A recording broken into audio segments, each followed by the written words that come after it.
Good afternoon. This is Norma Cowie with my movie review for Free Guy. Yesterday afternoon, I wasn't too sure what to do with myself, so I decided I'd go to see the movie Free Guy. One of the reasons I went to see this movie was because a friend texted me last week. Just came out of Free Guy, loved it.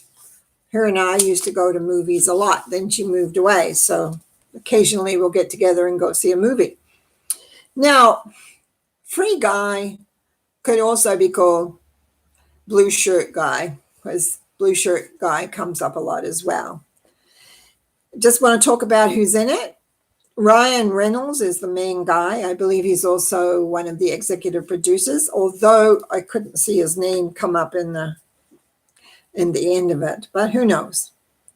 Then there was Judy Comer, who plays the secondary or female role in it, but she has an avatar. Excuse me, Millie is her name in the show in the outside world, and Motor to Go Girl is inside world.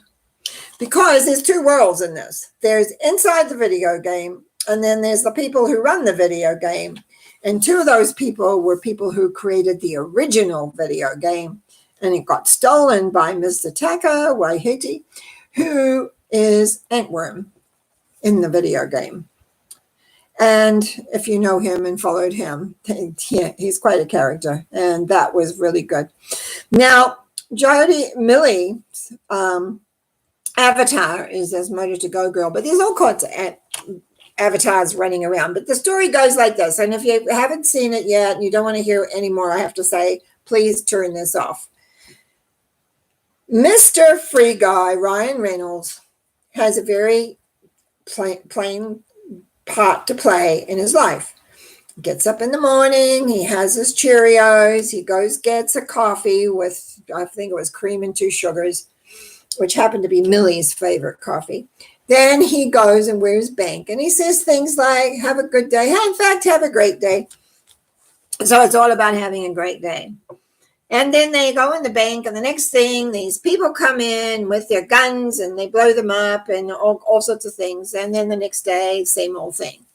Lots of violence, lots of blowing up. But anyway, there's one day, he gets tired of it, because all these people that come in where they crash things and blow things up and everything, just walking down the street, he notices they all have glasses on.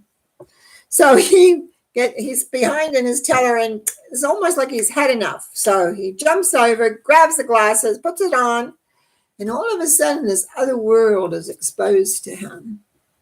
And that's a whole beginning of many, many things happening. And then he sees the Motor to Go Girl and, quote, falls in love with her.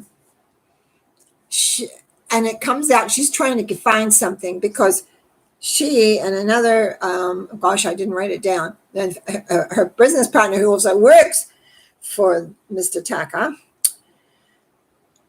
created this game originally, and it got kind of stolen from them and created into this very violent type show. So the two meet. Blue Shirt Guy, Motor to Go Girl meet, and she finally lets him know that he's inside a video game, and they're trying to prove that they own it. Her and her friend own it. And of course, then there's more adventure, lots of things happening, lots of things being blown up, blowing down, whatever. And all these people's avatars are running around, and there are all sorts of different kinds of avatars running around. And then eventually comes the big final scene. Now, two things are happening again. There's the final scene inside the video game. There's the scene outside the video game, because it becomes aware that they are coming and they are getting this piece that proves the two original people, the boy and the girl, had actually created this video. In the meantime, it was very interesting. The storyline behind this is what I really liked and enjoyed. And by the way, I have to tell you, I laughed quite a lot. Not so much in the first third. I found the first third, yeah. But the last 2/3, I laughed. I enjoyed it. I found it inspirational in lots of ways. I've never played a video game in my life. but I know from experience and talking to others, there's lots of violence. This kind of proves doesn't have to be that way. But what they had done, and they had put something in this video game where the players, like the bank guy, the free guy playing the banker, working in a bank, could begin to evolve. And what they had done was begin to create an AI. And in a way that it could be pleasant, it could be nice, you could grow. It was to do with personal growth and personal awareness and becoming self-actualized rather than killing everything and blowing things up. That part I really, really enjoyed. And at the end of it, of course, the good guys win, as one always likes to think they do. And and Blue Guy kind of says to the girl, well, I was really a love letter to you from the other guy that had made the show. And so, of course, they all go off into the sunset kind of thing.